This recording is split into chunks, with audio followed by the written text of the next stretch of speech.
Bonjour à tous et bienvenue dans ce podcast du PSG Club Montréal, un podcast dans lequel on débriefe les matchs du Paris Saint-Germain, on parle de l'actualité du club et on se projette également sur les prochaines échéances du PSG. Alors, au sommaire aujourd'hui, on va vous parler du match contre l'Atlético Bilbao qui a eu le mercredi en Ligue des Champions à San Mamés, qui s'est soldé par un match nul.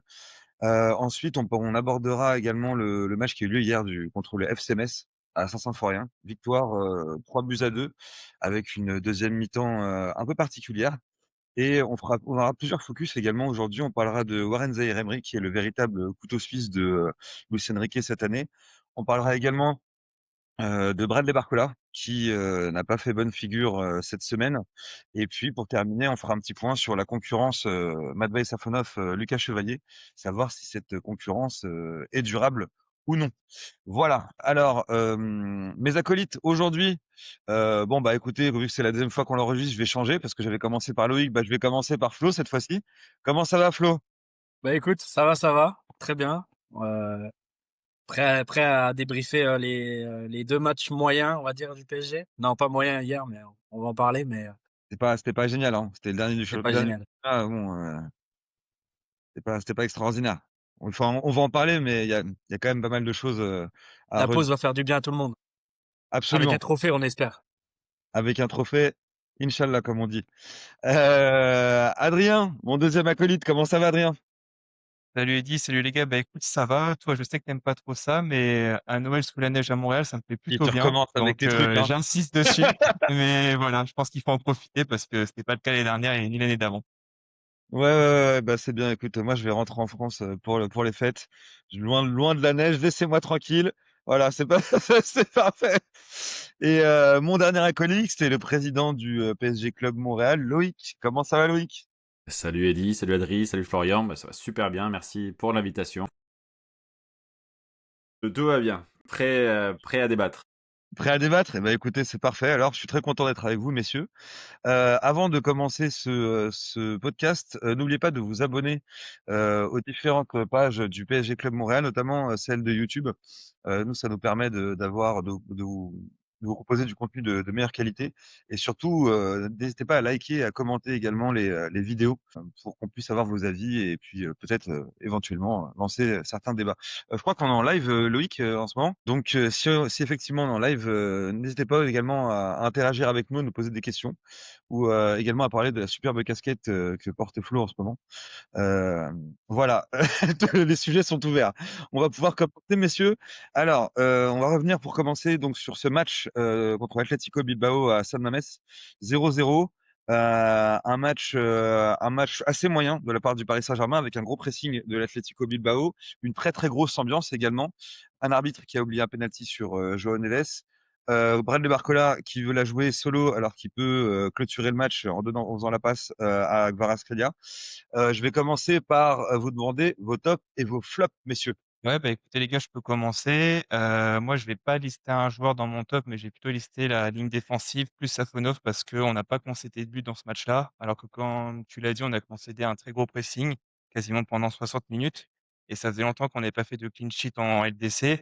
C'est pas l'objectif du match quand on est le PSG, mais malgré tout, je pense que ça a souligné. C'est une petite satisfaction sur ce match-là, d'avoir été solide derrière et de repartir sans but encaissé.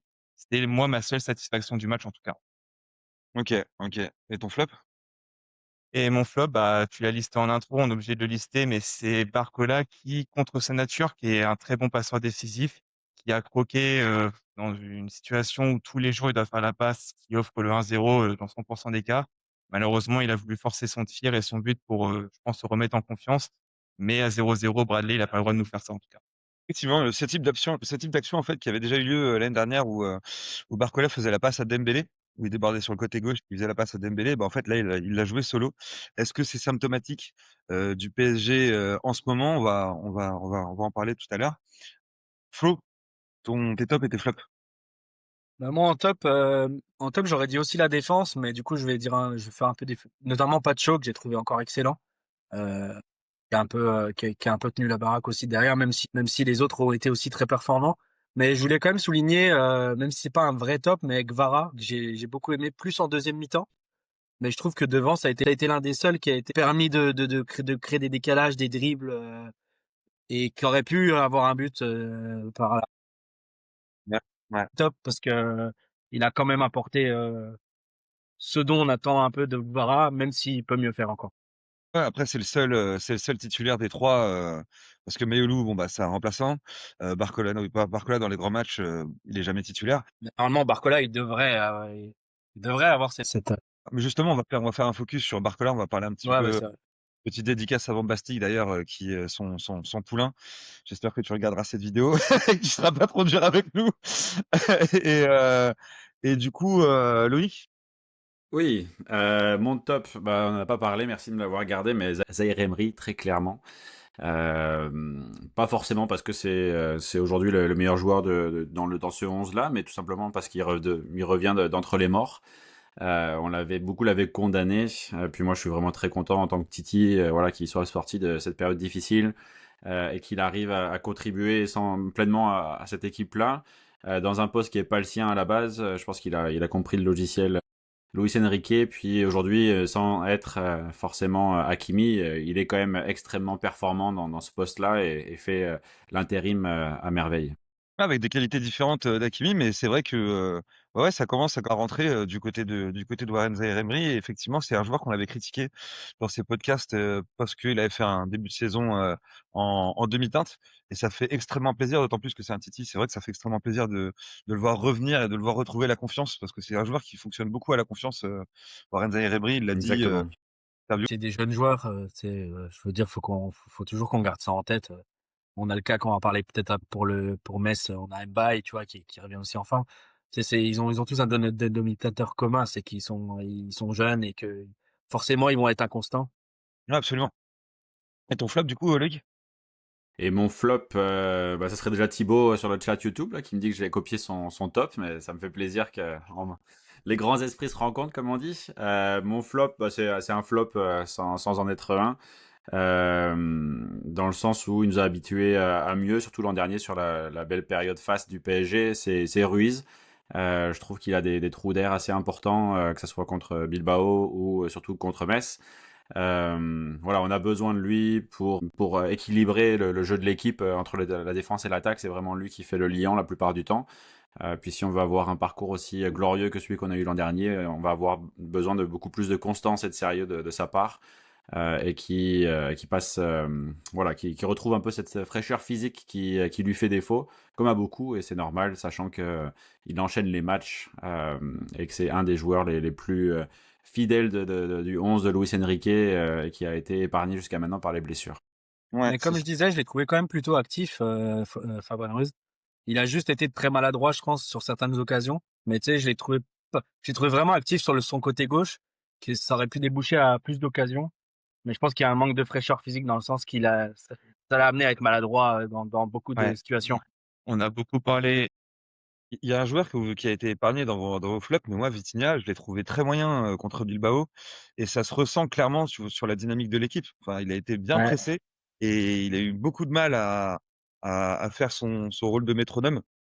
Ils ont C'est vrai. souffert du pressing, que ce soit lui ou Neves, clairement, Alves s'est battu. il On l'a vu ouais, courir un petit mais les 2 ont moins rayonné dans le milieu, à cause de ce pressing, et souvent c'est le cas quand on domine moins un match ou en tout cas quand on a moins quand on a moins les choses en main, c'est parce qu'on a un gros pressing en face et ça les équipes, elles commencent à le comprendre. Les équipes qui sont capables de le faire, elles Justement. nous embêtent vraiment sur ça. Justement, effectivement, c'est un point sur lequel, j'aimerais bien vous entendre.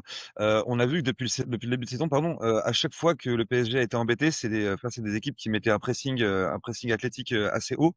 Heu, Est-ce que vous pensez qu'on va réussir à trouver la solution? Parce qu'en fait, à partir du moment où on va commencer à jouer sur des matchs à élimination directe, on va forcément tomber sur des équipes qui sont plus constantes physiquement et tactiquement. Est-ce que vous pensez que le Paris Saint-Germain de Luis Enrique, version 2020, de déjouer ce pressing?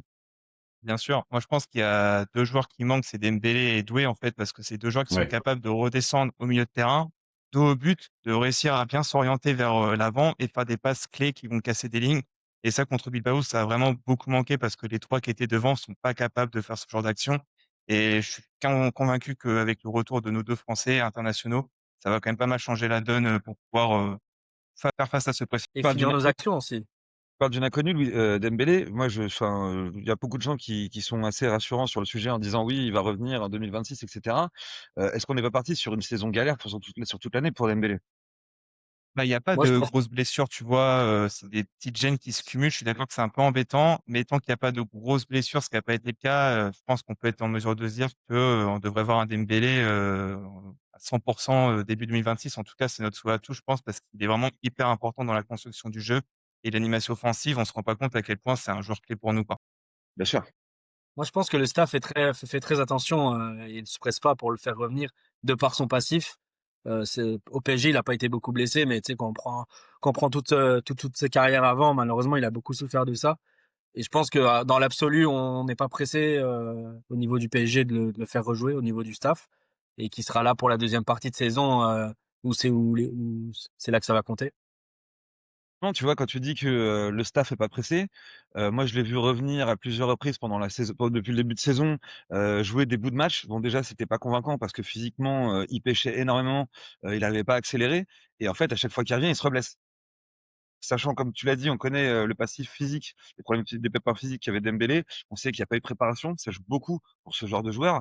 Est-ce que on... Moi, c'est la question que je pose vraiment. Est-ce qu'on n'est pas parti sur une saison galère pour Dembélé, quoi? Je Et vous le là, dis, c'est je pas un souci suis physique, je inquiet. crois qu'il était malade, non?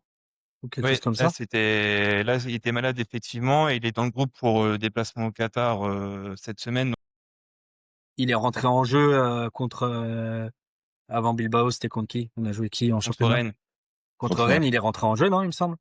Oui, Donc, Ouais, il fait une bonne rentrée d'ailleurs. Il fait une bonne ouais. rentrée, il est dynamique, il fait des passes qui sont intéressantes, il fait une passe D pour Ramos. Mais je pense que Dembélé, faut tirer aucune conclusion avant moi, je suis janvier-février, pas parce que inquiet. là, Je suis pas inquiet. Ouais, ouais, ok, bah, je vous entends assez rassuré, enfin, pas assez confiant par rapport à ça. Moi, vraiment, le côté en janvier, février, vous inquiétez pas, ça va rouler. On n'a aucune certitude par rapport à ça, hein. non. Tout le monde dit ça, mais Par contre, ça, non, non, sur ça, non, mais on est, moi, je compare à l'année dernière, même si on va pas tout le temps faire les mêmes années, hein. Mais l'année dernière, on était en plus mauvaise situation qu'on l'est actuellement. On avait aucune certitude dans le jeu. On a les joueurs qui ont fait la différence. Enfin, on avait une certitude, mais on n'avait pas les résultats qui suivaient. On savait vers où on allait, mais on s'était pas encore concret. Que On là, avait de la fraîcheur physique. ouais, absolument. on avait plus de fraîcheur. Voilà, ça c'est vraiment Mais ce qui nous manque aujourd'hui. c'est Mais je ça. pense on peut très bien faire la deuxième partie de saison qu'on a fait dès janvier l'année dernière. Là, j'ai en mémoire City, mais on avait commencé un peu en décembre contre le fameux match contre Monaco. Je pense qu'il nous lance. Euh, Et à Lyon C'était aussi, au Parc des Princes, c'était un bon match. Lyon, le Trophée des Champions, je crois, qui était aussi dans ces eaux-là, où ça a un peu lancé notre deuxième partie de saison.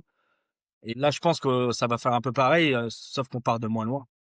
Et pour revenir sur le point que tu disais, est-ce que les adversaires ont trouvé l'antidote au jeu du PSG finalement? Je pense que oui, et puis en fait ça existe depuis longtemps. Newcastle, c'était un peu la même affaire, ils étaient rentrés dedans, ils avaient coupé l'équipe en deux, on l'a revu contre Botafogo à la Coupe du Monde des clubs, Chelsea. Mais on a l'antidote contre ça nous-mêmes. En fait, il faut jouer physiquement, il faut avoir du mouvement. Voilà, comme vous disiez, Dembélé qui est capable de décrocher. L'apport aussi de Hakimi et de Nuno Mendes sur les côtés qui vont aller finalement avoir différents postes pendant le match-là, monter au milieu, rajouter du monde, créer des espaces, ce genre de choses-là. Aujourd'hui, c'est plus difficile avec les blessés forcément. Donc, pour moi, la vraie inconnue, c'est de savoir est-ce qu'on va être capable effectivement de récupérer tous nos blessés, est-ce qu'on va être capable d'avoir cette fraîcheur physique nécessaire. Si oui, on arrivera, je pense, à battre au défi physique nos adversaires et à ce moment-là avoir un vrai avantage. Sinon, effectivement, ça va être un peu compliqué parce que les Zaïre Emery à droite, les Mayolu en faux neuf, ils sont super bons, hein. Pour la Ligue 1, c'est parfait. Pour les trois quarts des équipes de Champions League, c'est extraordinaire. Mais effectivement, il manque cette petite dose de magie, cette supériorité qu'ont les titulaires habituels au poste. Bah, quand ça va commencer à devenir très sérieux, c'est-à-dire au mois de février, ce sera pas suffisant, ça c'est certain. Mais effectivement, mais d'ailleurs, effectivement, c'est bien que tu me parles de Mayulu. C'est un joueur sur lequel j'aurais bien voulu revenir aussi contre Bilbao, qui a pas fait une super prestation. Je trouve on a vu un petit peu les limites de ce joueur. Alors, je tire pas sur l'ambulance, attention, hein, c'est un jeune joueur. Il a marqué en finale de Ligue des Champions, c'est un Titi. Je l'aime beaucoup. Mais on a vu un petit peu les limites de ce joueur contre Bilbao, où il avait un petit peu de mal aussi à se placer et à intégrer le jeu. Est-ce qu'on n'a pas d'autres solutions, finalement de rechange à part Dembélé, Mayoulou, Ramos? On voit que dans le jeu, dans les circuits, il a vraiment du mal à redescendre, même techniquement, c'est pas trop ça. Si Dembélé ne revient pas, comment on fait? Tu as Désiré Doué quand même qui peut jouer à ce C'est ce que j'allais poste-là. dire, oui. On a fait Je demi? pense qu'il a le volume de jeu qu'il faut, il a cette créativité-là aussi qu'il faut. On a vu Njantou contre D'accord, Metz ça aussi. qui fait un bon match malgré tout, mais quand tu vois ces jeunes, c'est incroyable que Mbaye par exemple, là, je sais que dans le groupe du PSG Club Montréal, il y en avait plusieurs qui, pareil, voulaient l'enterrer dans ses premiers matchs, et puis hier j'étais vraiment stupéfait par son entrée, il a été vraiment bon sur son côté. Ouais. Je trouve qu'il a bien percuté et ça a été le danger numéro un en attaque une bonne partie du match. Donc je trouve que ces joueurs-là, ils vont avoir 3-4 matchs dans le dur, puis après finalement ils vont se réinventer complet et puis être capables de progresser beaucoup plus vite que des joueurs un peu plus arrivés à maturité. Donc je pense qu'ils peuvent y arriver. Puis sur certains matchs, quand tu te rappelles de Barcelone, Mayoulou, le match qu'il avait fait avait été impressionnant. C'est lui qui marque le but de l'égalisation, mais aussi c'est son positionnement qui met à défaut la défense barcelonaise. Donc je suis satisfait de Mayoulou. Après, ça reste un joueur à confirmer et c'est pas un joueur du calibre de Dembélé. Mais personnellement, je préfère le voir au milieu de terrain quand même. Mayoulou, je trouve que c'est plus dans son ADN et dans sa formation d'être au milieu de terrain, de toucher plus de ballons. Lorsqu'il va toucher 15-20 ballons par match en étant en neuf, c'est beaucoup plus compliqué pour lui. Il n'a pas non plus le coffre physique, je trouve, pour faire face à des grosses défenses. Je le préfère au milieu de terrain, en tout cas. OK. Et du coup, un match nul, pour vous, c'est quoi? C'est un point de gagné ou 2 points de perdu? Le point de perdu, je pense, parce que c'est un chapeau 4, Bilbao. Donc, en théorie, nous, on est censé prendre Tout les gros 3 points, chapeau quoi. 4, hein. Donc, ouais, très gros chapeau 4 pour nous. Newcastle sera pareil, je crois. Donc, voilà, c'est dommage pour moi, c'est 2 points de perdu quand même. OK. Ouais, je suis d'accord avec Adrien aussi. Il y avait la place de passer, surtout en deuxième mi-temps, on a vraiment été supérieur. On a 2-3 occasions franches. Il y a ce penalty, ça restera pour moi une énigme Incroyable. internationale. Incroyable de pas siffler penalty là-dessus. Puis Pardon? voilà, le penalty, Ouais, si vraiment, le siffle, c'est pas le même match. je vous invite à Après, revoir l'action. C'est un match de rugby, quoi. C'est le mec, il dégage Joao Neves, enfin, il fait un vol plané. À quel moment tu siffles pas penalty? Je sais pas ce qu'il te faut de plus, quoi. Après, je tempère quand même le fait de. C'est quand même un point important dans le sens, bah, c'est sûr qu'on fallait pas qu'on perde, mais sans Mamès, c'est très difficile d'aller gagner là-bas. Enfin, Surtout c'est pour les très gros. difficile de jouer là-bas. Là, l'ambiance est extraordinaire. Même en Espagne, c'est pas les clubs aiment pas se déplacer à San Mamés. Donc, je dirais pas non plus que c'est 2 points de perdus. C'est sûr on serait mieux reparti avec la victoire, mais avec nos matchs précédents, on pouvait se permettre de faire un match nul dans l'un de nos déplacements européens qui nous restait. Maintenant, faut aller prendre les 3 points au Sporting. Où là, j'expliquerai moins qu'on prenne qu'un point. Ouais, Le alors moi, Sporting, si je peux me permettre, là, le Sporting, ça a quand même, ils ont fait des sacrées belles prestations. Je pense qu'ils sont tout proches du dans top les 8, non, dans en le top Champions League. dans le top 8, ouais. Ils ont eu un tirage plus clément, il me semble, de mémoire, que Bilbao. Pour moi, en tout cas, pour moi, c'est 2 points de perdus parce que, effectivement, on en parlait tout à l'heure, mais là, en fait, on aurait pu, accrocher la deuxième place qui nous aurait permis de recevoir jusqu'à la fin, de la Ligue des Champions. Là, on s'éloigne de cette deuxième place. Ça aurait également permis de mettre Arsenal de l'autre côté du tableau, qui est, pour moi, l'équipe la plus dangereuse, en Europe en ce moment. Donc c'est dommage parce qu'il y avait eu des mauvais résultats également, enfin des mauvais résultats, des matchs nuls de la part de nos équipes concurrentes. Donc on passe à côté d'une occasion comme celle-ci. C'est pas la fin du monde, mais bon, c'était l'occasion de faire une belle prestation. On l'a pas fait. On va pas non plus pleurer, mais c'est dommage. Je pense pas que nos adversaires, ils iront chercher 6 points sur les 2 derniers matchs. Là, je suis pas trop au courant de leur calendrier. Et selon moi, si on empoche 100% des points contre Newcastle et contre le Sporting, on sera dans le top 2. Et on aura cet avantage-là pour la phase finale de la Champions League. J'ai pas en tête Arsenal, mais je sais qu'en première ligue, eux, ils jouent le championnat aussi cette année, et là, ils vont rentrer dans la période où ils jouent beaucoup. Arsenal, ils sont loin, ils sont à 5 points maintenant de nous, hein. Mais Arsenal, c'est trop loin, les gars. Moi, je pense qu'Arsenal, ils finiront premier Ouais, quoi qu'il arrive. bah oui. Qu'ils fassent ne Ouais, serait-ce qu'une victoire et c'est bon pour eux, quoi. Bah, la Je seule pense grosse équipe qu'ils avaient à je jouer, pense que le c'était le 3 Bayern. 4e, ça va être notre place. Et pour moi, vu le tirage, enfin, vu le calendrier qu'on avait au départ, si on finit top 4, c'est pour moi pas exceptionnel, mais Une c'est une fixette avec super les 2 premières, performance. moi. C'est pas une fixette avec les 2 premières places.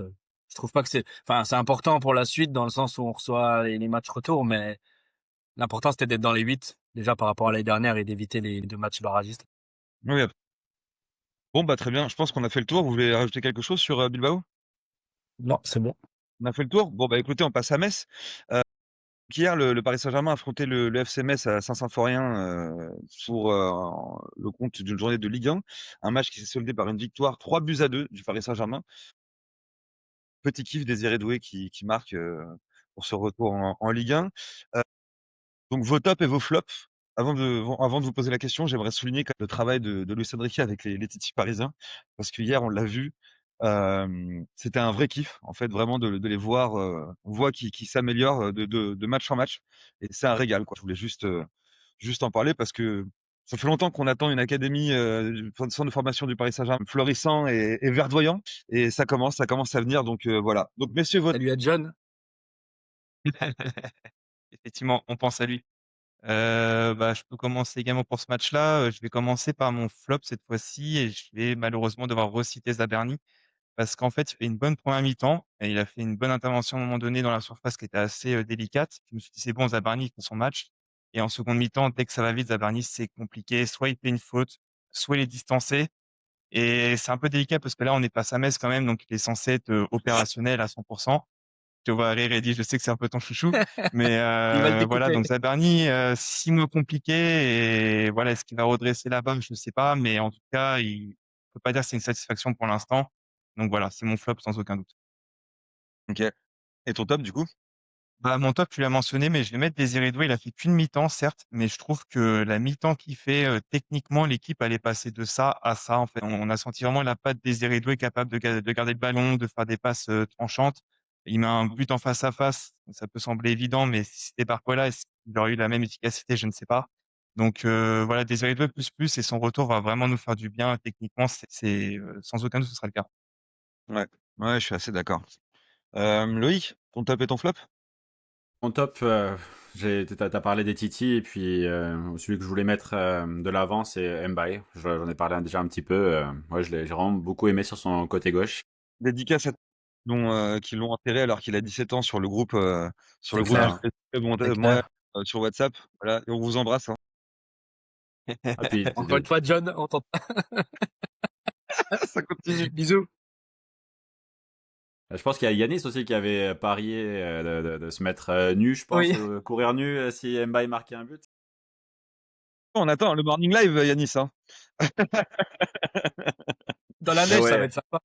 voilà, exactement. Ça fera des belles vidéos pour nos réseaux sociaux. Merci Mbaye.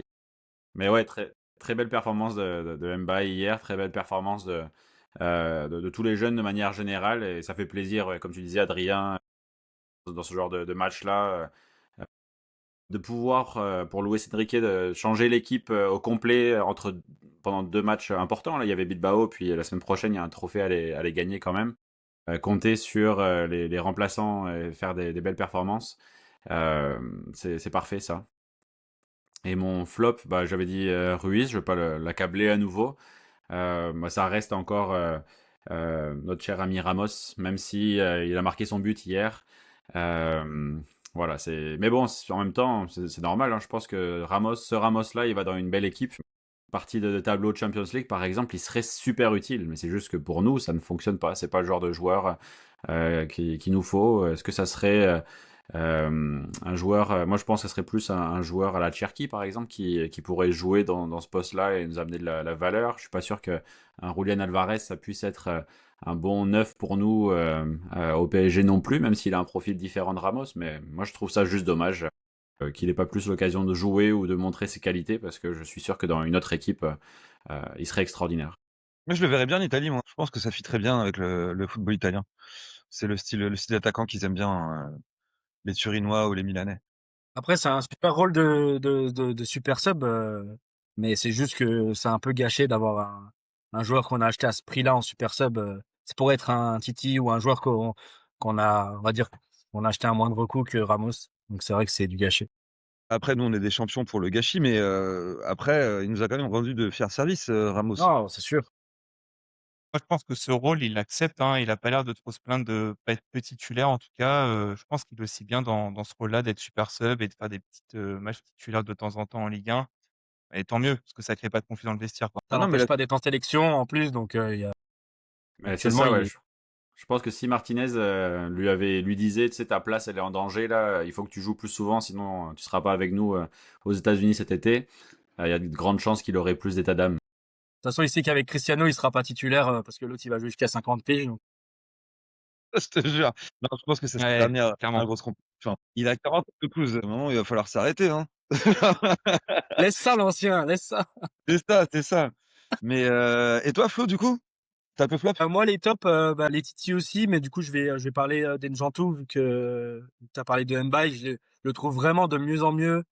Déjà, j'ai toujours bien aimé ses prestations à chaque fois qu'on l'a vu. Je crois que la première, c'est contre Barcelone, non? Où il rentre? Il a peut-être joué à main. Déjà là, il était intéressant.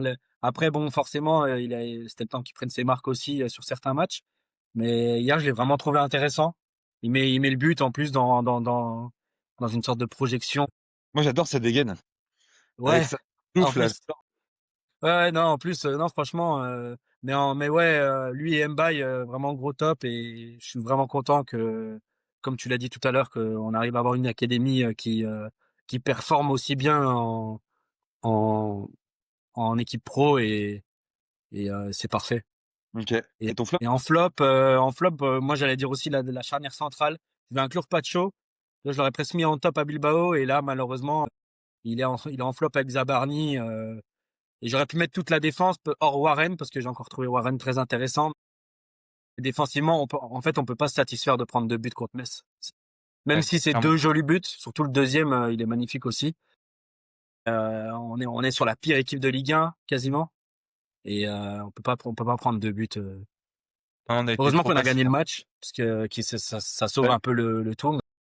On va pouvoir revenir sur le match dans son ensemble. On a vu une première mi-temps de bonne qualité de la part du Paris Saint-Germain. Et par contre, en deuxième mi-temps, c'était autoroute gratuite pour les Messins. Comment est-ce que vous expliquez cette seconde mi-temps où en fait on a vraiment pris l'eau? Moi, j'étais même inquiet, hein. À la fin, je me disais qu'ils allaient égaliser. Enfin, ils avaient le contrôle total du jeu sur les 15 dernières minutes. Comment est-ce que vous expliquez cet énorme trou d'air en fait en deuxième mi-temps? Bah, moi, je trouve que Enrique s'est un petit peu planté dans son coaching parce que il fait rentrer beaucoup de joueurs offensifs et tu te retrouves avec un milieu de terrain, Vitinha, Kanguini, Désiré Doué. Et malheureusement, on se prend le 3-2 et là, tu te retrouves avec un milieu qui a pas assez de qualité défensive. Et je trouve que ça nous a vraiment mis dedans, en fait, l'équipe un peu coupée en deux et les rentrants ont pas fait le travail défensif qu'ils auraient dû faire. Donc, je trouve que voilà, l'équipe était un peu désordonnée. Je pense qu'Enrique s'était dû remporter le match facilement à 3-1. Et malheureusement, on n'a pas su tuer le match alors qu'on avait vraiment l'occasion de le faire. Et voilà, on s'est un petit peu mis dedans tout seul avec ce but magnifique, comme tu l'as dit, Flo, sur le 3-2. Metz mérite de le mettre. Je pense qu'on s'est mis dedans un peu tout seul. Depuis que, depuis que Enrique est là, on n'est pas une équipe. On est une équipe vouée à prendre des buts, malheureusement, de par notre jeu. Et encore plus, comme tu l'as dit, quand on a beaucoup de joueurs offensifs sur le terrain. Je pense, quelqu'un l'a mis tout à l'heure, la stat, je crois, dans le groupe. On a tout le temps pris au moins enfin, on a une moyenne de buts très élevée encaissée comparé Quasiment un but par match, ouais. aux précédentes générations qu'on a eues. Donc c'est le style Enrique. Faut qu'on s'adapte, faut qu'on sache qu'on va avoir des matchs comme ça où on peut prendre 2-3 buts facilement. Ouais, puis je pense que Metz aussi, il faut pas les enterrer. C'est une belle équipe, hein. Ils me font penser un peu au Saint-Étienne de l'an dernier là. Je trouve que parmi toutes les équipes du bas de tableau, c'est l'équipe qui a le jeu qui Ouais. m'intéresse le plus en tout cas. Offensivement, ouais. Euh, ouais, Mm. offensivement. Puis hier, ils ont joué le jeu. Tu vois le but de Doué, en fait, c'est à cause de ça. C'est que toute l'équipe se projette entièrement. Ouais, clairement. Et en gros, derrière, c'est porte ouverte. Mais ouais, L'année dernière, on met le même but. Doué met le même but l'année dernière en contre comme ça. Ouais, J'arrive plus à me souvenir. C'était ouais. contre un promu aussi, il me semble, ou peut-être à Angers, je sais plus. Mais on Euh, marque un but en contre, pareil, toute l'équipe s'était projetée. Et en fait, il part tout seul. ah ouais. J'arrive pas à me souvenir du match, mais c'est un copier-coller d'un Ah, but je me qu'on a demande mis. d'ailleurs si c'est pas à Saint-Étienne, hein. Je me demande si c'est pas Saint-Étienne à Saint-Étienne. J'ai l'impression en janvier, février, un truc comme ça là. Je sais que c'est un match pareil dans cette période-là, et c'était vraiment un but copier-coller. Ouais. Mais hier, on aurait pu se faciliter le match, hein. Il y a eu 3-4 occasions pareilles en début de match où on aurait Exactement. pu les tuer. Tu sais, tu repars à 3-4-0, c'est fini. Ils auront le moral dans les chaussettes, puis tu termines le match tranquille, là. Mais voilà, on les a laissés dans le match, on les a laissés espérer. Derrière, ils ont un peu de chance aussi, parce qu'ils n'ont pas non plus 50 000 occasions. Là, c'est la balle qui revient, la reprise, elle est fantastique. 9 fois sur 10, ça s'en va dans les tribunes. Donc voilà, je pense que Paris a été très sympa, mais on n'a pas tué le match. Et Metz a été aussi récompensé pour, de manière générale, son jeu intéressant qu'il déploie chaque semaine. Donc je viens de comprendre comment fonctionne le chat parce que j'avais pas vu que j'avais une petite fenêtre. Donc n'hésitez pas à nous donner vos avis sur le chat et à interagir avec nous. Et puis, Et moi, je le vois pas. Enfin, j'ai mis le chat YouTube du coup à côté, mais je le vois pas dans l'application. j'ai Marabout Foot qui nous dit 2 Oui. points de plus, effectivement. Attention au Sporting, effectivement, ne pas les sous-estimer. Enfin, j'ai plusieurs messages, donc en tout cas, n'hésitez pas à interagir avec nous et puis comme ça, on pourra en parler. Donc le Paris Saint-Germain qui va finir deuxième, donc dauphin du champion d'automne parce que le RC Lens a gagné. Ils ont gagné. Il y avait 2-0 tout à l'heure, je sais pas, j'ai pas suivi la fin 2-0, du match. ouais. Il y a 2. Je crois que ça finit à Doublé 2-0. du Titi Hudson-Edouard d'ailleurs. Qui fait Oui, une, Hudson. Moi qui fait une ouais, qui fait saison, alors lui, je sais pas de ce qui revient. Ouais. Il était bon en Et Angleterre aussi, hein. C'était à Ouais, au Palace, non, je Celtic crois qu'il avait surtout. signé. Non, mais Au c'était Celtic, il était pas non monstrueux, plus. Hudson-Edouard Il au était Celtic Celtic, Glasgow. avant. Il était à Crystal Palace, je crois, c'était ça, hein, l'année dernière. Ouais, Hein. c'était Ouais, tout à Palace fait. après le C'est ça. Celtic, ouais. C'est ça. Mais bon, moi, enfin, il fait quand même un début de saison assez fou. Enfin, moi, je suis content. En tout cas, je suis content de le voir parce qu'en plus, c'était un joueur qu'on attendait beaucoup, hein, du centre de formation. On en parlait beaucoup. Hudson-Edouard, une espèce de pépite, etc. Et puis finalement, il n'a pas montré grand-chose au Paris Saint-Germain. C'est bien Il se trouve dommage, qu'il mais a en tout cas, jamais joué un match pro avec le PSG, hein. J'ai un doute, hein, mais j'ai pas un je souvenir crois de qu'il a lui joué. Hein. en Je pro. je sais pas s'il a joué, mais peut-être un match de coupe ou quelque chose Je crois comme qu'il ça. a joué en Ouais, Ligue 1. peut-être, ouais. Mais à l'époque des Zlatan et Cavani, voilà, quoi, c'était Mais il mort. avait déjà des qualités, c'est juste qu'il n'y avait pas la place à l'époque pour des mecs comme Mbaye ou Njantou, ils auraient jamais joué à l'époque. C'est ça qu'il faut se dire. Non, mais bien C'est sûr. surtout aussi, il avait une sacrée valise. Hein. C'est lui qui part à Toulouse, c'est ça, et puis qui se retrouve dans des histoires un peu bizarres là. Avant? Ah, Ouais, je pense. Hein. je crois qu'il Il y a Black Diamond qui me dit que le champion d'automne sera décidé à la prochaine journée en janvier. Ouais, parce parce qu'on n'est peut-être pas à mi-saison que encore. ouais, ce sera contre le PFC, on finira la première moitié de saison au Parc Ouais, des c'est Princes ça. le Donc 4 le janvier. champion Ouais. d'automne, il est Après la trêve. le 4 janvier, ouais. On joue. Ok. C'est bizarre, c'est étonnant comme façon de Parce procéder. qu'il y a un match en décalé en janvier de la 10, Mais oui, du coup, de la oui, 17e c'est journée. logique. C'est vrai qu'on n'a pas affronté le PFC, donc c'est vrai. C'est vrai que c'est plutôt logique. Enfin, je comprends pas trop comment ils ont fait le calendrier, mais Bah, ça reste champion d'automne pareil, hein, parce que le prochain match sera en hiver, donc ça sera le C'est pas champion faux. d'hiver. c'est vrai, absolument. Mais on voit que, enfin, cette année, puisque le PSG n'est pas au meilleur de sa forme physiquement, on voit qu'il y a un championnat qui est un peu plus attractif. Moi, je trouve ça plus intéressant. Il y a un côté où je me réjouis de certaines victoires, alors que il y a certaines années où j'étais là, bon bah voilà, on a déjà 9 points d'avance, c'est cool. Enfin, est-ce que vous trouvez que ça donne une bonne image de la Ligue 1 justement? Ouais, bien sûr, parce que être champion en mars ou en avril, comme tu l'as dit, c'est cool, mais c'est pas hyper satisfaisant pour l'attractivité, pour la concurrence et un peu pour le petit stress qu'on peut avoir en Ligue 1. Moi, je suis très content de voir une équipe comme Lens qui tient la dragée haute comme ça. J'espère, je l'avoue, j'espère que Marseille continuera quand même à nous embêter parce que je pense que même pour notre compétitivité en Ligue des Champions, c'est hyper important de faire des matchs en Ligue 1 où on se doit de gagner. Attends. Ah, tu quittes le. Vous m'entendez? Ouais, vous m'entendez? Ouais, Attends. non, désolé. Bah, de toute façon, vous Blaguez, m'avez blaguez. compris, Je mais blaguais. pour la compétition, c'est important Ouais. pour nous d'être compétitifs face à des clubs qui nous jouent bien en Ligue 1 et c'est important pour, globalement pour le PSG pour être compétitif sur toutes les compétitions. Et Lens qui fait un 100% par rapport à son recrutement. Hein. Ils ont été chercher des petits joueurs à droite à gauche et franchement, ça marche à merveille. Hein. Leur projet, c'est Persage super. surtout. Ça montre que certains clubs français travaillent bien et avec des moyens, on va dire, plutôt limités. Alors, ça prouve que certains clubs qui ont plus de moyens se cachent derrière des fausses excuses. Donc, je suis bien content que Lens performe comme ça. Ouais, c'est ça. Et puis on est content pour Pierre Sage aussi, qui propose. Ouais. Enfin, Exactement. il y a un truc qui est intéressant qu'on peut remarquer en fait avec ce championnat qui n'a plus beaucoup d'argent, c'est que bah quand on n'a pas d'argent, on a de la créativité. Ça c'est le cas pour tout le monde dans tous les clubs de foot. Et là en fait, ça nous permet justement d'avoir des entraîneurs comme ça, comme Pierre Sage, l'entraîneur de Nantes là où qui vient de se faire licencier, que moi j'aimais beaucoup, qui a entraîné Dunkerque l'année dernière. Je trouve que justement c'est plus intéressant. On voit des équipes qui ont du jeu quoi. Enfin il y a du jeu cette année, c'est cool. Pep Genesio avec Lille.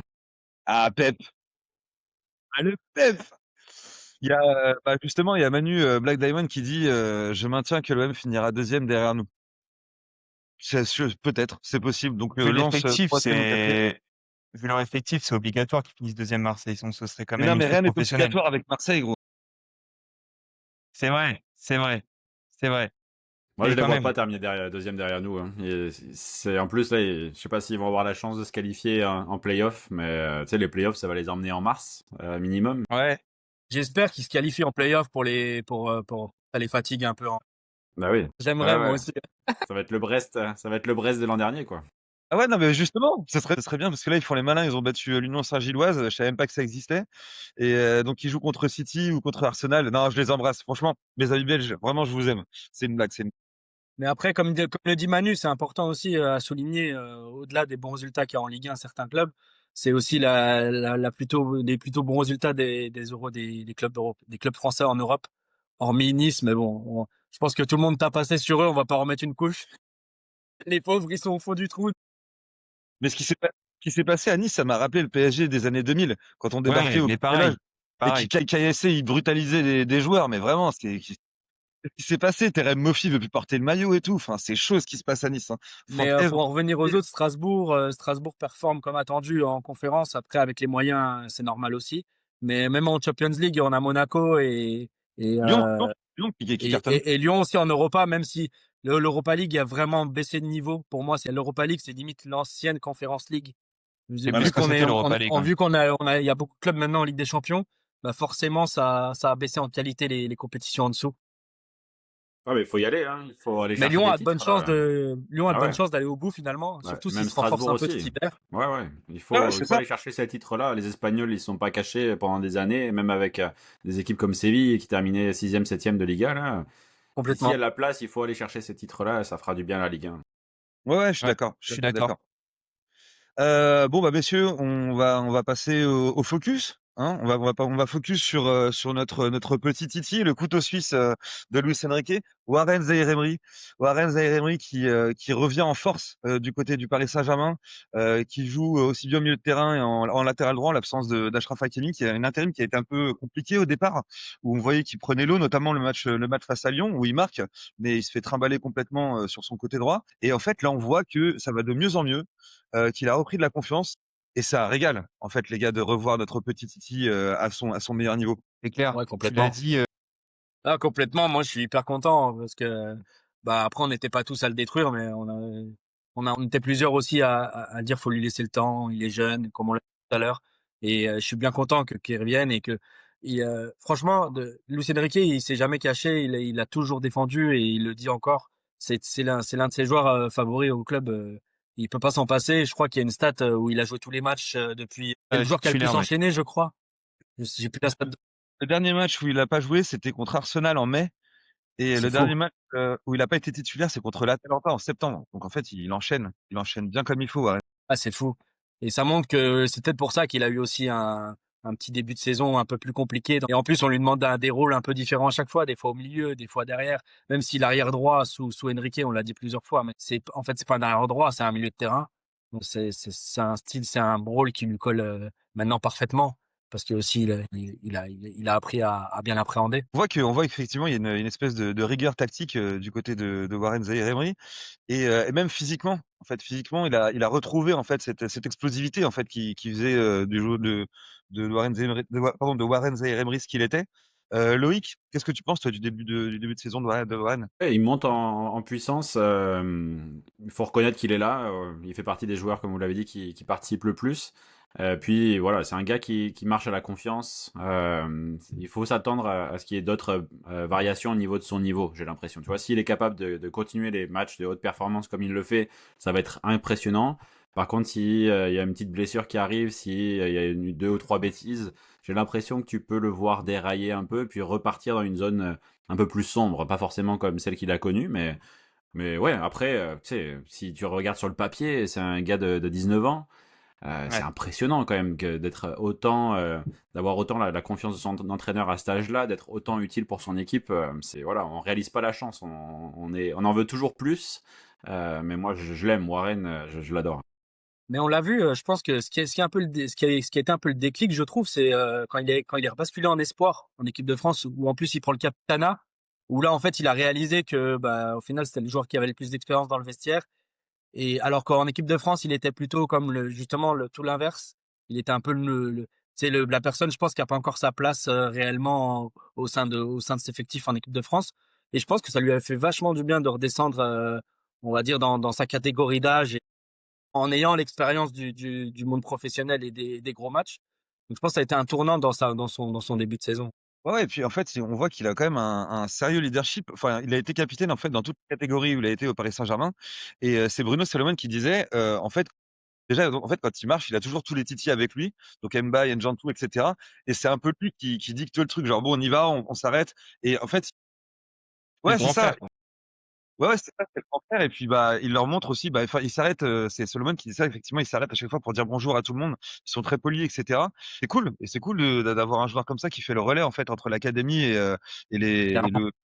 ouais, et le groupe professionnel. Donc, On Ouais, avait puis presque un. ouais, c'est ça. ouais, presque, effectivement, effectivement. Ouais, puis s'il continue son parcours avec l'équipe première, qui devient vraiment un taulier, là, ce qui lui est promis, il va vraiment être le garant de la culture du PSG. C'est lui qui va Moi, l'imposer, la créer d'une certaine manière, au moins en partie. Il va être le garant même pour les nouvelles recrues. je Ouais, c'est ça. souhaite qu'il fasse sa carrière. Ça, c'est les contes de fées. Mais je pense Totti, que c'est possible Gérard, maintenant parce ouais. qu'on a les moyens de retenir les joueurs. Donc, je vois pas. Tu sais, on a Kipembe qui l'a fait. Et je pense qu'il y a plusieurs Titi qui pourraient prendre ce chemin dans l'avenir. Et je pense que Warren, clairement, il est dans les Titi qui peuvent faire toute leur carrière. Bon, après, je compte pas s'ils partent dans des championnats plus obscurs, comme notre ami, comme notre Prespo. Vraiment, moi j'ai encore l'image de l'année dernière où il prenait le mégaphone devant les ultras et qui chantait avec toute l'équipe. Enfin, c'est des trucs qui resteront à jamais gravés dans ma mémoire, quoi. Et c'est super cool. Et c'est ouais, c'est Jean-Luc qui dit un Francesco Totti du PSG. Ouais, carrément. On le souhaite, on le Mais souhaite, on lui souhaite la il même a carrière déjà en tout plus cas. de, il a déjà plus de 150 matchs au PSG. Je sais pas si on se rend compte, 150 matchs à moins de 20 ans, je pense que c'est du jamais vu Mais là, au club, c'est sûr, mais même en Europe, je pense qu'il y en a pas beaucoup qui ont fait ça, quoi. il a plus de 1200 minutes déjà en Ligue 1 depuis le début de saison. C'est énorme, hein. Je sais pas si vous vous rendez Ouais, compte, les ouais. gars. C'est déjà Comme beaucoup. Francesco Totti, on lui souhaite de dire non au Real Madrid et pas comme un certain KM.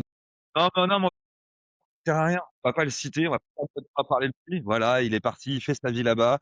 Le Madrid est en perdition. Ils ont toujours pas compris que bon bah voilà. Bon après ça c'est un autre débat. Mais voilà, C'est on va un pas parler. régal. Ça sert à rien. Moi je me régale les gars, hein. Moi je vous le dis depuis qu'il est à Madrid, le pauvre, vous avez Alonso, il a perdu 15 kilos. L'autre il mange plus, il dort plus. Enfin bon, un dernier mot peut-être sur Warren Zaïre, les gars. Bah, qu'il continue, hein, tout simplement. On verra au retour d'Hakimi comment ça va se passer pour lui, mais je pense qu'aussi au milieu de terrain, il aura sa place à un moment donné parce que même si on a un peu les trois fantastiques au milieu, il y en a bien un qui aura une suspension, qui sera peut-être un peu blessé. Et en tout cas, Warren, on est sûr que c'est une garantie pour nous dans la rotation et même, je pense, en tant que titulaire dans des gros matchs. Donc, qu'il continue Warren.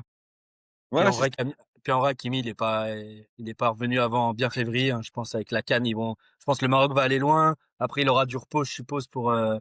Moi encaisser je leur souhaite. l'enchaînement qu'il a eu de sa blessure. Je leur souhaite aux Marocains d'aller loin. Bon, moi, je suis pour l'Algérie, mais je leur souhaite aux Marocains d'aller loin. Mais c'est une sacrée pression qu'ils ont sur les épaules, hein. Parce que tout le monde l'attend. Ils ne l'ont pas gagné, je crois, depuis 1976. Enfin, ça fait très longtemps. C'est chez eux. C'est un peu un premier épisode avant le mondial. Ouais. Pression. Je leur souhaite vraiment. Je leur souhaite vraiment. De toute façon, je souhaite aux trois pays du Maghreb. Voilà, Maghreb United.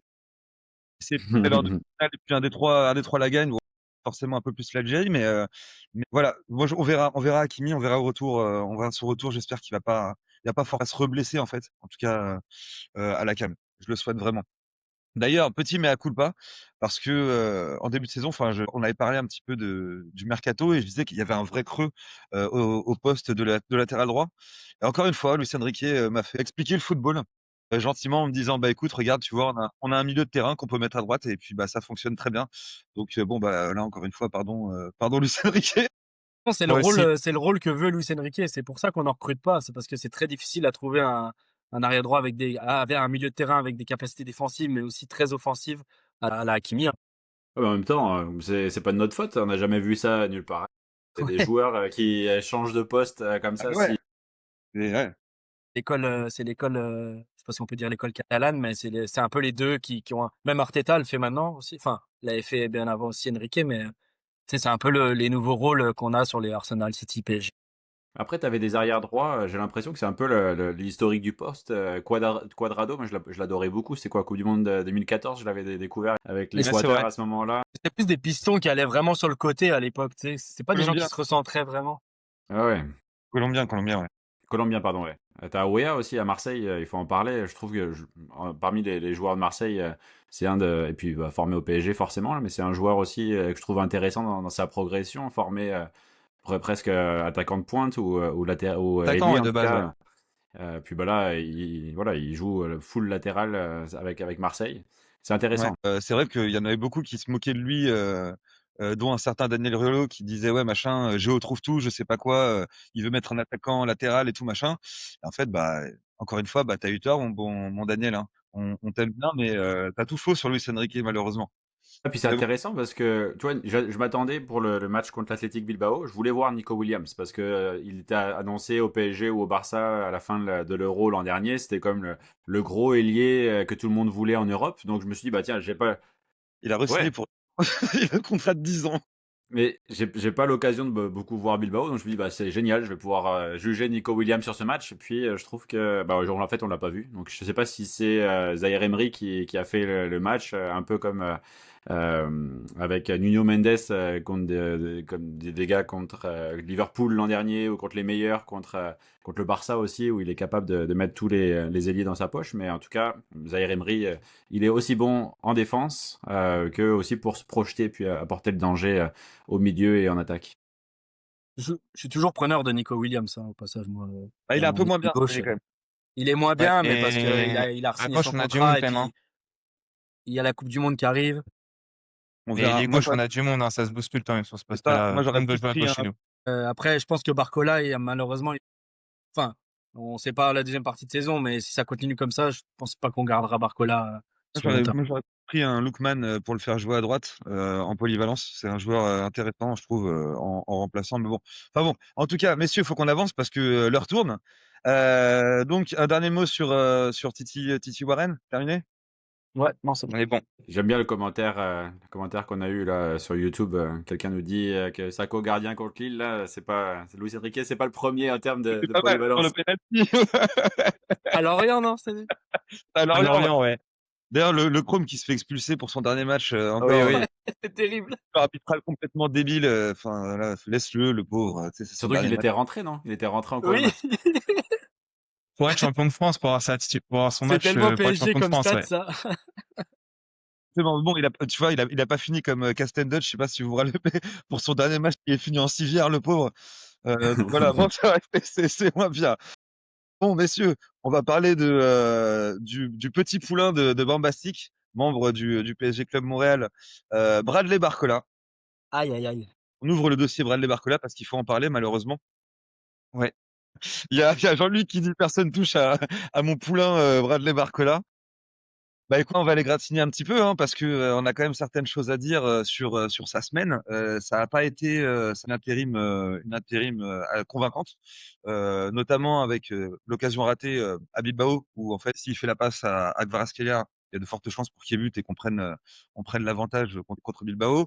On l'a vu également hier, il a pas fait un match incroyable. Pour vous, quel est le problème en fait avec ce joueur? Moi, pour nuancer un Le petit peu problème tout que... ç Ah non, vas-y, Adrien, ouais, vas-y. ouais, pour nuancer un peu tout ça, c'est vrai que Barcola, il a eu beaucoup d'occasions de prendre la place, bah, des blessés, hein, Dembélé, Doué depuis le début de saison. Mais j'ai l'impression que Barcola a jamais été à 100% depuis le mois d'août. Comme c'est le seul qui était apte à jouer, il a quasiment joué tous les matchs. En équipe de France, il n'a pas non plus été ménagé. Et en fait, physiquement, je sens qu'il est pas au top. En fait, dans ses accélérations, ça manque de fluidité, ça manque voilà l'élégance qu'il peut avoir dans ses dribbles. Et je sens qu'en fait, physiquement, il est pas au top, mais il a dû faire un peu tampon parce que lui, il était apte à jouer par rapport aux autres. Malheureusement, je pense qu'il a un petit peu trop souffert. En revanche, là où je lui en veux quand même un petit peu et je trouve qu'il n'a pas progressé, c'est sur la finition. Parce que malgré tout, il se crée des occasions. Et je crois qu'il doit être à 5-6 buts depuis le début de la saison, mais il aurait largement la place d'être à une petite dizaine, voire un peu plus. Là-dessus, je trouve qu'il a raté le coche de montrer que c'était un finisseur, tout simplement. Mais enfin, moi j'ai revu une espèce de compile des occasions ratées de Barcola entre l'année dernière J'ai et vu la cette même année. vidéo, je crois. Ah là Et là ça là, fait mal. Ça fait faut pas mal. regarder Ça des fait trucs mal. comme ça, hein. Ça c'est des Ça fait trucs mal. après faut souffler, hein. T'as intérêt de parce que mais c'est vrai que c'est un des points sur lesquels faut qu'il travaille. Qu'est-ce que Loïc, toi, qu'est-ce que t'en penses, Bradley? Bah, ouais, il y a Manu sur YouTube qui m'a piqué mon point. C'est vrai que c'est un peu comme Dembélé à l'époque quand il jouait à droite. Il part de tellement loin. Généralement, il a 50-70 mètres à faire en course pour se présenter devant le but, puis il a moins de lucidité. Je pense. Et c'est clair que quand t'as la caméra reculée comme ça, tu vois que Kvara est tout seul au centre, tu dis mais putain, mets-lui la balle là, et il y aurait déjà but, mais je- pour moi, c'est tout à fait normal. Tu sais, t'arrives là, t'as des œillères, t'es fixé sur le but, je lui en veux pas d'avoir frappé. Mais et puis il a un profil qu'on n'a pas vraiment dans l'équipe en ce moment, surtout avec les blessures. Il est capable de partir de vraiment loin, donc quelque part il va aussi aider beaucoup l'équipe parce que la défense adverse ne va pas se projeter de la même manière que il pourrait le faire sans Barcola. Ils vont avoir vraiment peur de se prendre un long ballon dans le dos, et puis ça arrive à de nombreuses reprises par match. Donc je pense qu'il amène quand même quelque chose. Après, effectivement, c'est un peu dommage qu'il n'y ait pas plus de variété je sais pas si c'est son jeu ou c'est quand on le touche en tout cas, parce que on a moins l'occasion de le voir sur des attaques placées, et de voir est-ce qu'il serait capable finalement d'amener cette différence-là comme Dembélé le fait maintenant dans des tout petits espaces, sur 3-4 mètres maximum, et puis d'utiliser son coup de rein pour se donner l'avantage et s'offrir des options de frappe qu'on n'a pas actuellement. Alors, en termes de stats, c'est pas non plus hyper dégueulasse. C'est 19 matchs, 5 buts, 3 passes décisives. Pour un joueur qu'on critique quand même sur son rendement, c'est quand même pas si mal. Après, c'est des buts Mais est-ce que qui marquent contre des petites équipes. J'ai pas c'est souvenir exactement ce que de j'allais buts dire, ouais. qui comptent. Alors, Auxerre, je crois, il marque un doublé déjà. est-ce que quelqu'un peut bloquer Black Diamond qui met on le remplace par Greenwood? Ça, c'était là, j'ai perdu tout le côté droit là, Mais tu vois. mais moi, ce que j'allais dire sur, sur notre ami Barcola, c'est plus l'attitude corporelle, moi, qui me dérange chez lui. C'est que tu as l'impression qu'il s'en fout, mais complètement. Il rate une occasion, ça lui fait rien. Il marque, ça lui fait pas grand-chose non plus. C'est plus même si enfin, je pense que dans le vestiaire et même, tu sais, il doit avoir une super attitude, ça, j'en doute pas. Mais sur le terrain, tu as envie de le secouer, tu as envie de le prendre, de dire: «Allez, allez Bradley, on y va, quoi». Et malheureusement, des fois, je pense que c'est ça aussi qui pêche, tu as l'impression il veut pas se battre. Je sais pas s'il veut pas se battre ou si c'est son comportement naturel, mais je pense qu'il y a un moment, de toute façon, il va falloir qu'il change parce que je pense que Luis Enrique, au bout d'un moment, il va en avoir marre de ce type de joueur. Moi, je suis persuadé que c'est un joueur qui a un énorme potentiel et il peut faire de grandes choses, ce joueur. Mais il y a des choses, enfin, faut qu'il travaille sur sa finition et sur son impact globalement, en fait. Je lui reproche aussi de ne pas l'être limité techniquement. Il est technique, mais il est technique avec un ou deux dribbles. Et, tu sais, il a moins de variété qu'un Guevara, par exemple. Je trouve, en tout cas, balle au pied, il va pas lui, il va falloir qu'il ait de l'espace, qu'il se lance dans les grands espaces. Et là, il va éliminer son adversaire. Tu te rappelles, pour rappeler de l'occasion qu'il rate en Coupe du Monde des clubs quand il fait un geste extraordinaire dans la surface et qu'il la tape au-dessus, je crois. Tu vois, il est capable de fulgurances assez Même là, incroyables. contre Metz, il met une frappe, elle est magnifique, hein. Là, il fait un enchaînement. Ça finit à ça. C'est bien lui, hein, qui met la frappe, qui finit à. Je pense si elle est dedans, c'est pareil, hein. Non, il a des fulgurances magnifiques et ouais, je pense que c'est un. Mais Il en faut tout cas, encore je qu'il pense qu'il progresse. Ouais. il reste indispensable, je trouve, quand même dans la rotation parce que surtout quand il entre, il apporte beaucoup de fraîcheur quand même. Je suis convaincu qu'en Ligue des Champions, dans les matchs qui vont compter, il sera peut-être pas titulaire parce que Doué, je Et trouve qu'il y a quand même une il Non, classe reste mais jeune. d'écart, c'est il indéniable. propose c'est un profil qu'on n'a pas non plus, hein. Exactement, ouais. Voilà, c'est ça en fait, c'est ça. Un joueur qui aime bien prendre les espaces dans la profondeur, tu vois, c'est pas trop le style Désiré Doué qui aime bien l'avoir dans les pieds. Donc c'est important. Enfin, en Non, fonction, non, d'ailleurs, clairement. on l'a vu l'année dernière, en fait, en fonction des matchs, c'était de Doué ou Barcola, et en fonction des défenses, etc. Et on voyait enfin, il faisait la diff par moment. Donc moi, je l'enterre pas non plus, mais oui, effectivement, le 5-0, le raté sur le 5-0 contre l'Inter aussi, il en rate une belle. Et ouais. Mais c'est un joueur qui va évoluer, ça c'est sûr. C'est un joueur qui, c'est clair pour moi qu'il y a un manque de maturité là. Quelque part un petit peu comme Dembélé au même âge quoi. C'était un talent brut, beaucoup de qualité, et je pense qu'il peut arriver sur le tard. Et puis avec Luis Enrique, c'est le meilleur entraîneur pour le faire travailler. Mais Et un peu justement, de tu me fraîcheur l'enlèves. aussi parce qu'il joue vraiment beaucoup, quoi. Et aussi ça, ouais. Mais tu me l'enlèves, tu vois, moi, c'est vraiment un joueur, enfin, vous avez peut-être trouvé ça un peu étrange, mais que je verrais aussi peut-être prendre la place de Dembélé en faux neuf. Parce que je trouve il a un peu les mêmes qualités. Il faut qu'il travaille sur sa finition, effectivement. Mais il a un peu les mêmes qualités, c'est-à-dire qu'il est capable d'éliminer en un contre un. Il a une très bonne accélération. Et il a une qualité de passe. Il était meilleur passeur européen l'année dernière, les gars, faut pas l'oublier. Donc, Ouais. quand même, Puis en sacrée finale saison. de Ligue Ouais, des ouais. Champions, il met la passe à Mayulu. Absolument magnifique. Donc, ça pourrait, pourquoi pas, être un remplaçant dans le futur de Dembélé. Il faut juste qu'il bosse un petit peu sur sa Je finition. Mais crois qu'il jouait neuf à Lyon. En jeune, il me semble qu'il avait ce rôle de numéro 9. Attends, personne ne pourra confirmer parce qu'on n'a pas de supporters lyonnais ici, mais il me semble, il me semble qu'il a ce poste en expérience.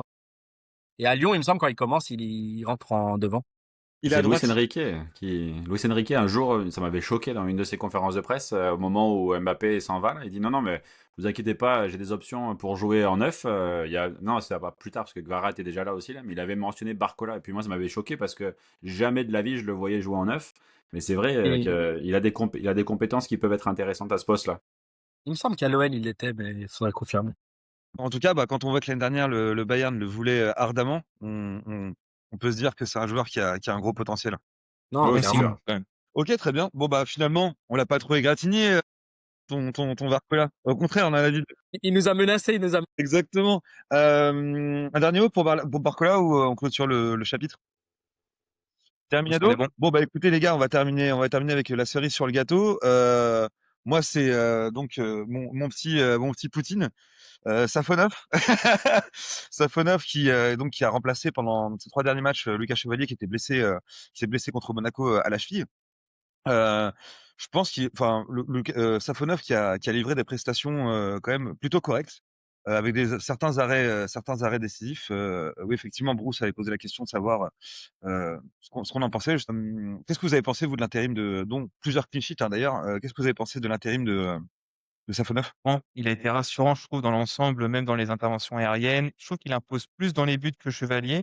Et même au pied, là où Chevalier, il faut le dire, est quand même excellent, bah, Safonov a vraiment pas fait tâche, notamment à Bilbao où il a subi un bon pressing, il a pas fait de boulettes, il a été très rassurant.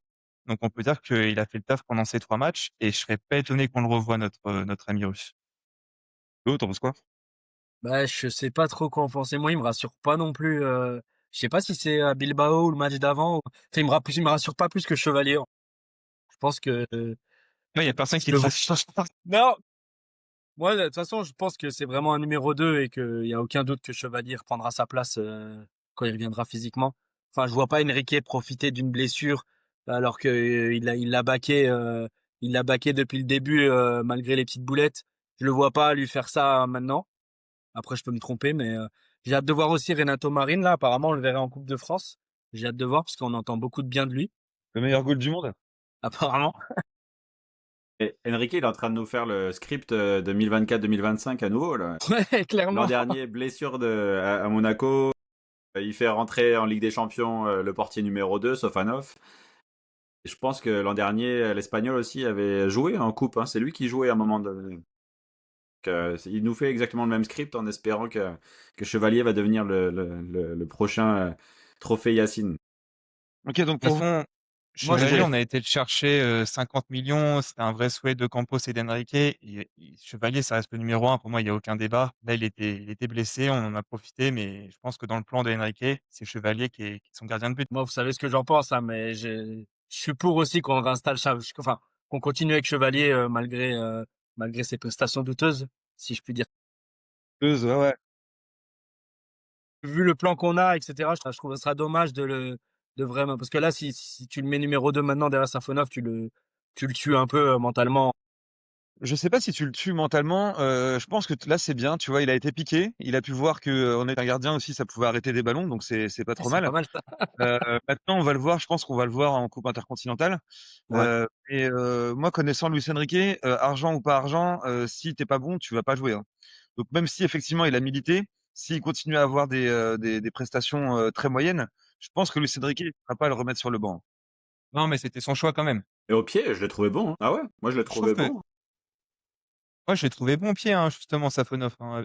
À Bilbao, il m'a vraiment rassuré parce que il a vraiment, enfin, pour avoir Ouais, bien regardé le match attentivement, vraiment, il a subi un pressing intense et il a été Exactement, rassurant, ouais. je trouve, au pied. Ouais, je suis ouais, d'accord. moi, il me rassure pas.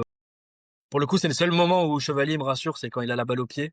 Tu sens vraiment qu'il y a une qualité exceptionnelle pour un gardien. Safonov, je trouve qu'il avait les mêmes défauts qu'avait Didio.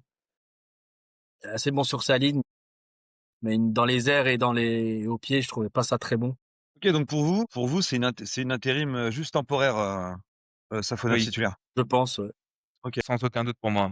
Après, il faut faire attention parce que c'est pas tous les gardiens qui réagissent bien à la compétition. Pour me rappeler des gardiens du PSG dans les années 90, ils craquaient tous sous la pression. Donc, en espérant que ce soit pas le cas de Chevalier, c'est vrai que l'an dernier, Donnarumma avait bien répondu à la pression que lui avait mis Luis Enrique avec la titularisation de Safonov. Mais là, à voir comment Chevalier va répondre à ça. Là, c'est clair qu'au début, c'est né d'une blessure. Hier, je l'ai vu sur le banc contre Metz. Donc, est-ce que c'était quoi? Est-ce que c'était pour le piquer? Est-ce que c'était juste pour lui permettre de revenir tranquillement mercredi prochain? Mais il faut faire attention à ça. Ouais, j'ai pas envie qu'il craque Et, complètement sous la pression Chevalier. Ok. et moi, Ouais, je pense qu'on va vendre Safonov. Je pense pas qu'il y ait Safonov, peut-être pas cet hiver, mais ou je les vois pas continuer avec Zabarny et Safonov. Et Zabarny, vu l'argent qu'on a mis dessus, ça serait une bah, hérésie, je pense, de le vendre aussitôt. ça a l'air de fonctionner. Enfin, tu vois, il y a du respect mutuel, j'ai l'impression. Non, mais eux, dans le vestiaire et sur le terrain, il y a pas de souci, mais c'est, on n'a pas besoin de ça dans les médias. Les médias, ça va continuer, tu vois. Pourquoi tu vas acheter un joueur qui est politisé dans tous les sens? C'est ça, moi, la question que je me pose. Les défenseurs centraux, il y en a plein. Enfin, tu vas te mettre dans des histoires là, alors que Non, déjà avant. maintenant, on est un peu bloqué parce que l'argent qu'on a mis dessus, tu vas pas le vendre après 6 mois, tu vois. Donc, surtout qu'il est encore jeune. Donc, Zabarny, je pense qu'il a plus de poids que Safonov dans un potentiel transfert. Quand tu vois la confiance que Luis Enrique donne à Beraldo avec les prestations cataclysmiques qu'il nous donne, tu te dis, bah, en fait, avec Zabarni, on en a pour longtemps.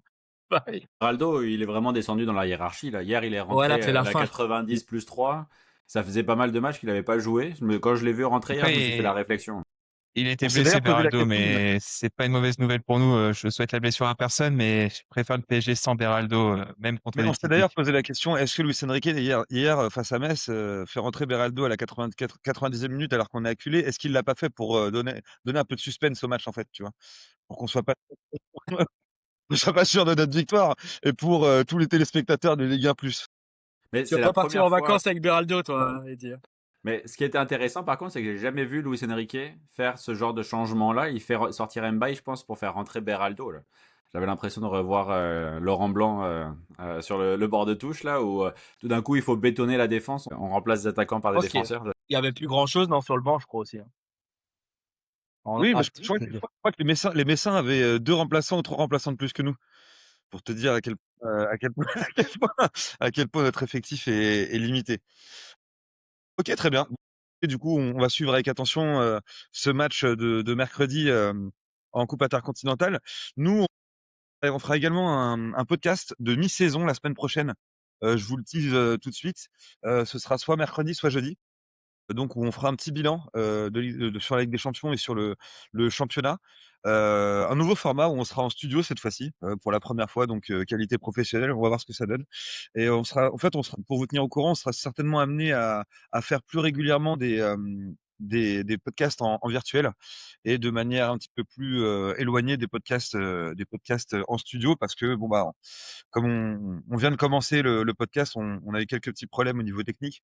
Donc, pour l'instant, c'est la meilleure des solutions qu'on a trouvées. Et puis après, on avisera en fonction. Voilà, je pense qu'on a tout dit, les gars. On a tout dit. Bon bah pour ceux qui reverront ce podcast, n'hésitez pas à vous abonner à la chaîne du PSG Club Montréal, à liker le contenu et à le commenter. Ça nous aide beaucoup et même globalement à vous abonner aux différentes pages du PSG Club Montréal. Merci à tous ceux qui étaient présents dans le chat.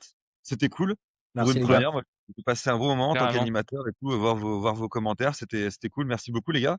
Merci beaucoup à vous trois aussi d'avoir été présents. C'était très intéressant. Un petit mot pour ce match de Coupe intercontinentale, peut-être? Ah, Déjà, ça va être un... Vas-y, Loïc. venez au PSG Club Montréal, venez à la maison France-Montréal pour le vivre avec le PSG Club Montréal. C'est les derniers matchs de la saison. Il y a aussi samedi notre soirée de Noël, pareil, qui aura lieu après le match de Coupe de France, qui sera le dernier match de la saison, je pense, de l'année civile en tout cas. Pour le match de mercredi, effectivement, ça va être intéressant. J'ai hâte à Flamengo qui est en pleine bourre, alors que voilà, nous, ça va être un peu plus compliqué. Je pense qu'on va être en bout de course. On va attendre les vacances avec impatience. Donc j'ai hâte de voir ce match. Je pense qu'il est loin d'être gagné. Moi, je pense aussi qu'on va se faire rentrer dedans comme Botafogo à la Coupe du Monde des clubs. Je pense que ça va peut-être nous rappeler des mauvais souvenirs, mais c'est un trophée qu'on n'a jamais gagné. Donc, si on peut mettre un trophée en plus dans la vitrine, faut le faire, quoi. Ce serait le 6e trophée hein, de l'année civile, ce serait beau. Et moi, pareil, j'ai hâte de voir ça. Et après, ils vont arriver en fin de saison, eux, donc faut qu'on joue sur ça. Nous, physiquement, on est en plein milieu dedans, donc même si on est moins bien, que d'autres équipes à ce niveau-là. Je pense qu'on peut faire la différence et faut qu'on prenne ce trophée qui nous manque. On va Ouais, marquer rapidement. faut pas le prendre à la légère, je suis d'accord. Équipe 1, à votre avis, petit pronostic. Bah attendez, justement, on va terminer avec ça. Petit pronostic sur ce match. On va se prendre un but, je pense, c'est sûr. Ouais, je vais dire 2-1, moi. Je vais voir plus serré. Ok. J'ai l'impression Loïc. que ça peut aller dans les deux sens. Soit on marque très rapidement et ça va se terminer à 2-3 buts d'écart, là, comme un 3-0, quelque chose comme ça, ou 3-1, comme disait Adrien. Par contre, si c'est eux qui marquent en premier, ça va être un match vraiment très serré, très tendu physiquement. Ça pourrait même aller aux prolongations penalty. Il y a un monde où ça va en prolongation penalty et Chevalier nous refait le coup de la Supercoupe. On lui souhaite. Ok. Ok, Ça se ok. prend, Bah, ça se prend aussi. ouais. Moi, je vois 4-2. Moi, je vois 4-2 avec On des prend défenses aussi. un peu légères au niveau des équipes brésiliennes. Même si tout à l'heure, on a regardé avec Adrien, ils ont Danilo. Je sais pas si vous vous rappelez de Danilo qui avait joué à Manchester City, à la Juve, etc. Ils ont Jorginho. Ils ont quand même des petits joueurs sympas. Ouais. Mais bon, je pense on est au-dessus. Bamba pense un partout, penalty, et on gagne grâce à Chevalier. Pourquoi pas? Moi, je prends. À partir du moment où c'est une victoire et qu'il n'y a pas de blessés, je prends. Pas de problème. Bon, bah On a un messieurs, peu à domicile en plus. ça va, ouais, c'est ça. Ça va être l'heure de clôturer. On se voit bah, mercredi ou jeudi pour le podcast mi-saison. Et sinon, bah, venez voir le match comme Loïc l'a dit à la Maison France Montréal. Mercredi sera diffusé. Passez un excellent dimanche après-midi. Et puis bah on se voit bientôt, ok? Salut l'équipe. Salut, Salut les gars. merci beaucoup. Salut, allez Ciao. Paris. Allez, pareil.